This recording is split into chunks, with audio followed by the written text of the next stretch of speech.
Thank you very much. Do sit down.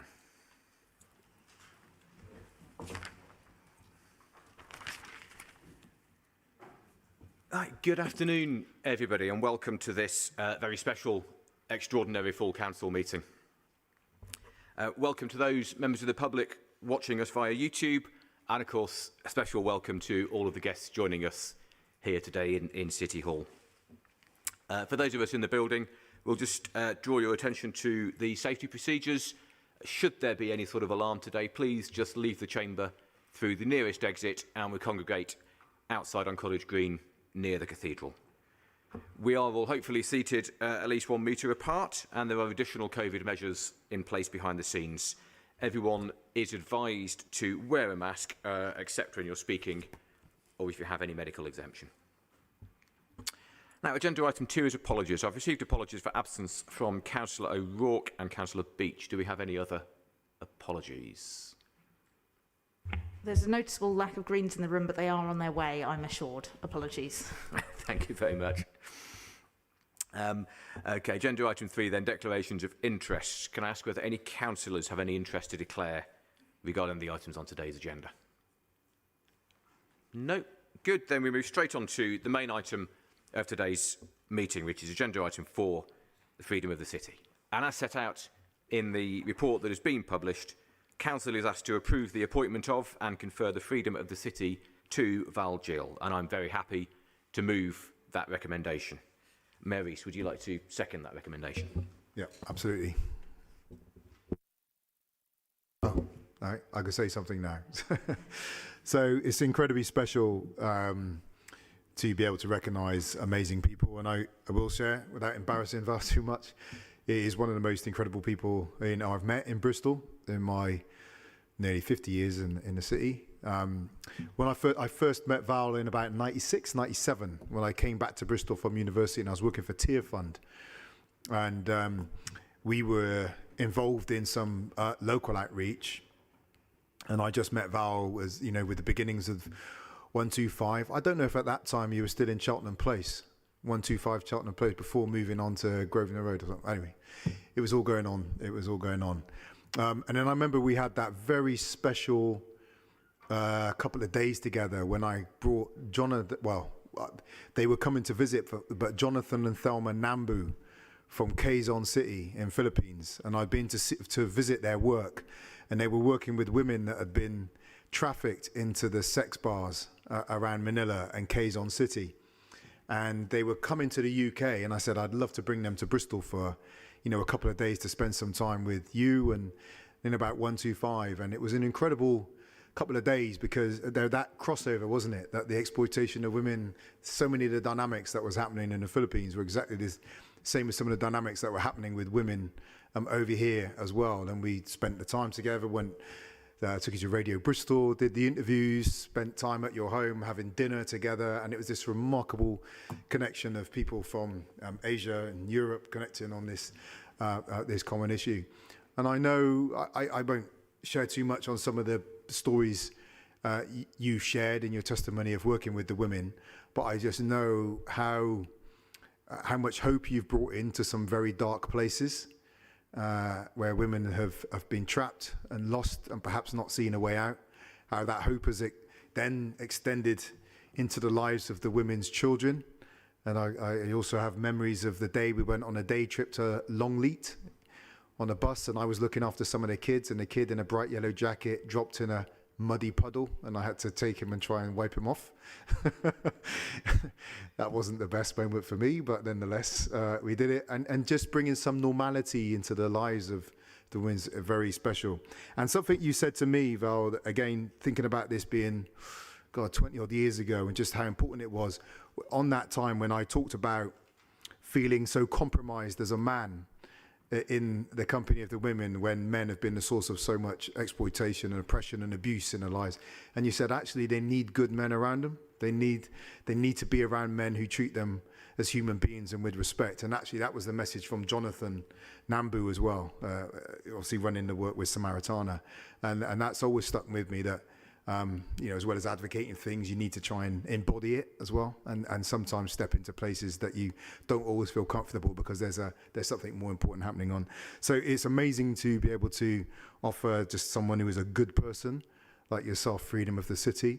You know, I'm just proud to have known you and proud to be able to call you a friend. And this is a great day for us and for you. Take care. Thank you very much.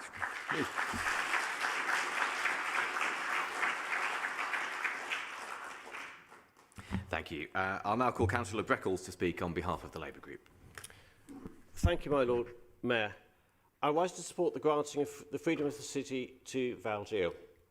Val is someone I've had the pleasure of knowing for some years, as we're both members of the same church, St Matthew's in Kingsdown, and someone who, like Marvin, I can call a friend. She's a kind, calm, gentle person, so when you discover the work she's done over the years for some of Bristol's most marginalised and sidelined people, you can't help but be amazed. After many years working at Bristol University, she moved into the voluntary sector in August 91, founded the Salvation Army Candle Project for street homeless people in St Paul's. She remained there till 96. After burning out in 1996, Val took a sabbatical, and she then spent some time working as a volunteer in Genesis House, Chicago, who provided housing and drop-in centres for female sex workers.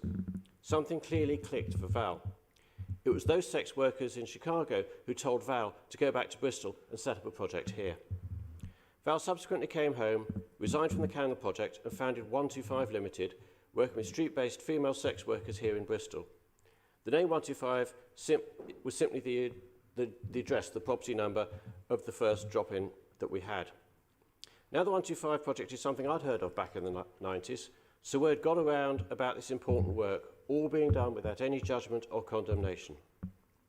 Clearly, her work was being noticed elsewhere as well. As well as the connections Marvin has referred to, Val was later an advisor on a new project for female sex workers in Thessaloniki in Greece. She was also an observer and information gatherer in Amsterdam with projects for female sex workers over there. Following retirement from 125 in 2003, Val didn't really retire. She worked with the Home Office and the Catholic Church in Bristol set up a chain of 4 houses for male ex-offenders to equip them for rehabilitation. In addition to the 4 men's houses, with help of Alabar Christian Centres, she set up The Well, a 6-bed house for female sex workers committed to overcoming drug and alcohol dependency and wanted to leave the sex trade. One of the residents from The Well subsequently went on to get a university degree. Sadly, The Well closed a while ago due to changes in funding rules, and I hope that that will be reviewed as soon as possible. In 2008, as part of 125 Limited, Val helped set up Naomi House, a 5-bed mother and baby unit for female sex workers. As such, it was a unit that was welcomed by social services, who advised on all aspects of the work, alongside the courts and the legal system. Others have recognised Val's contribution both in Bristol and further afield, so it's time that we, Bristol City Council, caught up.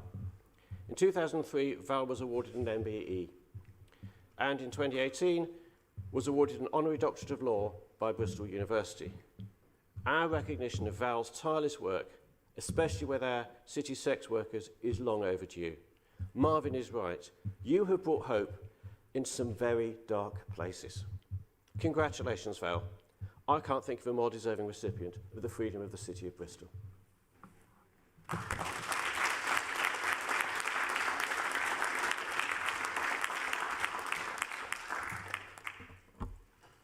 Thank you. I now call Councillor Grunt to speak on behalf of the Green Group. Thank you, Lord Mayor. Well, I have never had the privilege of meeting Val, but I have read about her life and her work. She established 125, a centre of support and protection for women leaving street sex work, often the most marginalised and isolated, and very often the victims of violence and stigma. I was moved and impressed by what I have read, but I felt it would be much better to speak about Val through the insights of those who know her and who are closest to her work.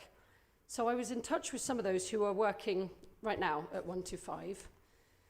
Anna Smith, the current CEO of 125, said this: Val spent her own time and energy to inspire others to support some of the most vulnerable women in the city, women whom others do not notice or walk by. She had times when they challenged her beyond her own perceived ability to continue, but she carried on and was inspired by them in turn. She teaches us that people can change the world with their values, their actions, and the energy they bring to others. She's changed many lives, and we continue to try to do that at 125. Another 125 colleague, Amy Sutcliffe, told me she counted herself lucky to know Val. She described Val as quiet, unassuming, and humble, while being one of the most visionary and dynamic people you could hope to meet. Amy also said, Val is fiercely passionate about women's rights and about giving power and a voice to women who are so often overlooked. Val has fought for justice and equality for the women that no one else was listening to. She asked them what they needed, she listened to what they said, and she created a service to meet their needs. A service governed by love, free from judgment, and full of hope for all. That humility which Amy mentions is evident in Val's own words. She said, "It was the greatest privilege of my life to work with those women who I've grown to love and admire. It was the best job I ever had. Over the years, I've seen women take hold of their lives and be fulfilled." Finally, one of the women benefiting from the services of 125 has said, "You've always made me feel accepted, beautiful, and loved. Anybody can create a drop-in, but you have created a family. Most importantly, you've changed how people see us. We are no longer seen as scum. People understand that we need help getting back into society. You are responsible for this. 125 is a living, breathing family, and it loves and gives out with 125%. As the first woman in Bristol to receive the freedom of the city, Val is yet again breaking new ground. It is not every day that a city has the chance to reward someone so deserving, who has done so much for some of its most vulnerable citizens. She's a true pioneer, and Bristol is a far better place because she calls it her home.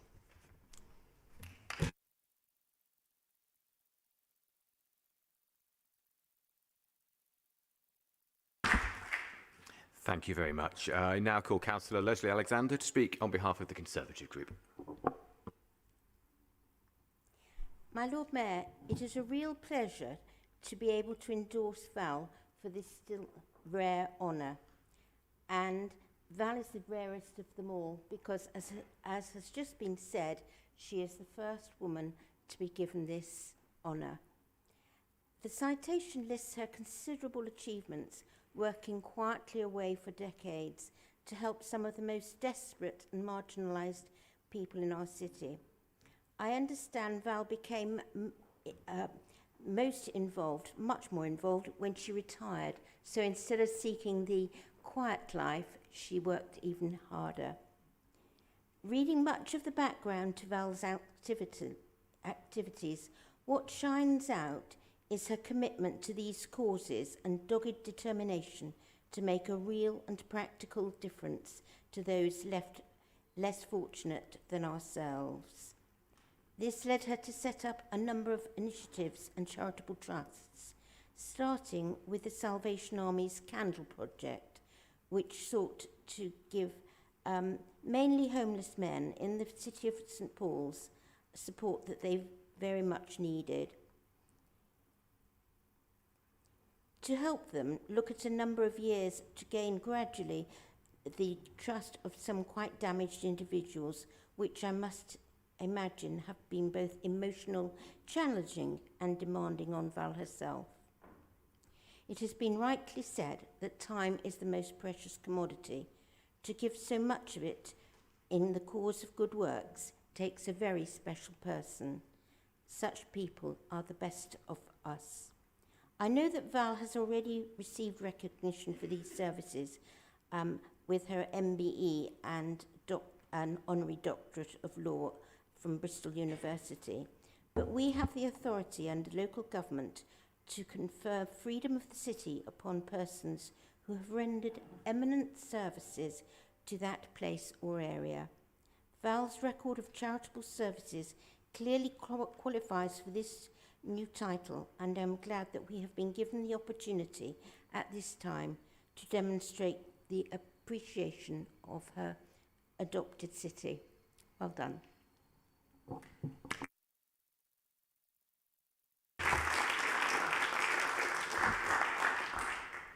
Thank you, and I'll call Councillor Clark now to speak on behalf of the Liberal Democrat Group.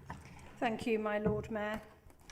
Val, I don't know, before I start my speech, I don't know what you understand by being given the freedom of the city, but you are, after today, are entitled to graze your sheep on the downs. So that is going to be a rare privilege for you. So obviously, yeah, we look forward to that one. But it is a real privilege and honour to be able to support your nomination today. Your work speaks of an individual with great strength and courage who has been able to show others your vision, enabling 125 to come into being. I heard about your work when I was on the volunteer rota for Loaves and Fishes. For those who have no idea what I'm talking about, Loaves and Fishes is a food bank and so much more run by the Sisters of Mercy who live and work in St Paul's. And I know Annalise, obviously through that project, and she's a marvellous lady, along with yourself. And I was told about the work of the Project 125 by other volunteers at the project. And it was clear, listening to the nuns, that your work and vision were closely aligned with their calling. What I love about your story, and I feel it is a lesson to us all, especially all councillors here today, is that you identified a need to engage with street workers, and then most importantly, you asked them what support they wanted, and then set about working with them, offering small acts of kindness, such as a warm drink or even a rose. And the services they wanted, such as a female woman-only space. Your work has undoubtedly made a difference to the women's lives you have touched. But your reach and very special talents have enabled women to make choices, and many women's lives would have been all the poorer if 125 had not been a safe place for them. This freedom of the city is richly deserved, and all the more important because you have quietly done all these good works for the good of the city and other people. Thank you very much indeed. Thank you.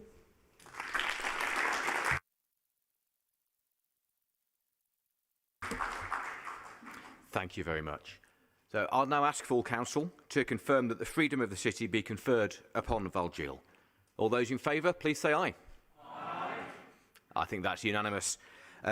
Congratulations, Val. Can I invite you to come and join us here on the podium to receive your certificate? And I think a round of applause is in order.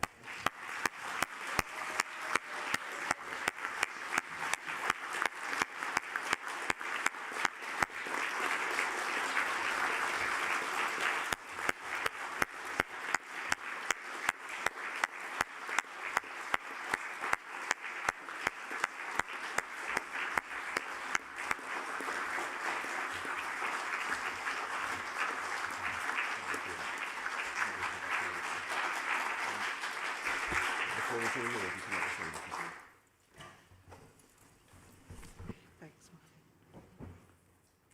Do I sit down? You can sit or stand, whatever you want to do. You've got the freedom of the city. Okay, I'll stand. Can you hear me? Yes. Right. Right, deep breath. I should like to thank all of those who are involved in making the decision to confer this great honour of freedom of the city of Bristol upon me. Thank you, all of you. I should also like to take this opportunity to thank my husband, Cliff, for his love and support. Without Cliff's support, given in many ways, it would not have been possible for me to do the work I have done. And of course, I want to thank the amazing women I have worked with, those in 125 and those I have met through the work. Thank you. They have given far more to me than I could ever have given to them. My life has been changed by the men and the women I have been privileged to work with for the better. I have learned so much about their courage in overcoming pain and hardship. It has indeed been a huge privilege that they have allowed me to share in their lives, and often to a deep level. I am delighted that the work of 125 continues today. The need remains. And finally, I accept this honour on behalf of marginalised women the world over who have no freedom, no voice, and no power. Thank you.